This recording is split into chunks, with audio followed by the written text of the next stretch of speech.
سلام عليكم. موعد مباراة المنتخب العراقي والمنتخب الهندي في بطولة تايلاند. الخميس 1:30 ظهرا. ملعب الذكرى. عماد محمد.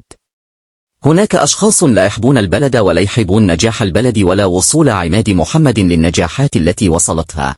لجنة الحكام في اتحاد كرة القدم سيتم تطبيق نظام الوقت بدل الضائع الجديد في مباريات الموسم المقبل للدوري العراقي للمحترفين، وسيتم تقدير الوقت الضائع من سقوط اللاعبين والاحتفالات وخروج الكرة خارج الملعب بدقة أكبر. منتخبنا الوطني في مطار بغداد الدولي متوجها إلى مدينة شانغ ماي للمشاركة في بطولة كأس الملك تايلاند. نادي المحرق البحريني يتعاقد رسميا مع اللاعب اليمني ناصر محمدوه قادما من الشرطة لتمثيل الفريق الأول لكرة القدم. لندي. زيارة منتخب السودان الأولمبي إلى البصرة كلفت خزينة الاتحاد 170,000 دولار، خاصة بعد أن تم حجز تذاكر الطيران لمرتين متتاليتين، حيث لم يعلم الجانب السوداني بموعد الحجز الأول ليتم حجز تذاكر مرة ثانية. ألكسندر أوراها وبيلاندو آزاد يلتحقان بوفد الأولمبي.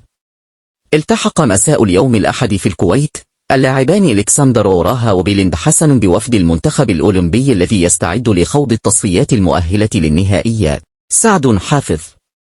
ماذا يريد زاخو من صفقة أمجد عطوان؟ في كل أنحاء العالم العقود الكبيرة تكون من نصيب المهاجمين لأنهم يحسمون المباريات.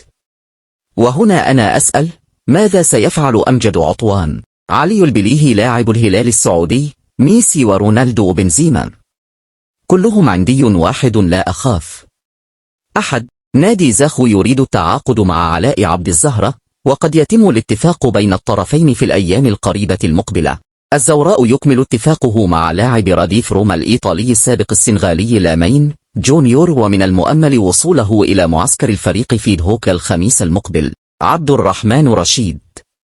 3 محترفين يصلون صباح الغد إلى دهوك للانخراط بتدريبات الزوراء استعدادا للمواجهة الأولى في كأس الاتحاد الآسيوي والدوري الممتاز. قادما من جمعية الأولمبي الباجي التونسي. اسكندر الشيحي يوقع على كشوفات الزوراء. إدارة القوة الجوية. الاتحاد الآسيوي لكرة القدم اعتمد ملعب فرانسو حريري في محافظة أربيل أرضا لنادي القوة الجوية خلال مبارياته في منافسات المجموعة الثالثة لدوري إبطال آسيا. الاتحاد السعودي قدم عرض ب40 مليون يورو للتعاقد ألابا لاعب ريال مدريد مع دافيد. الهداف التاريخي للدوري العراقي أمجد راضي يقترب من العودة إلى الجوية. للإعلانات التجارية مراسلة صفحتي على انستغرام.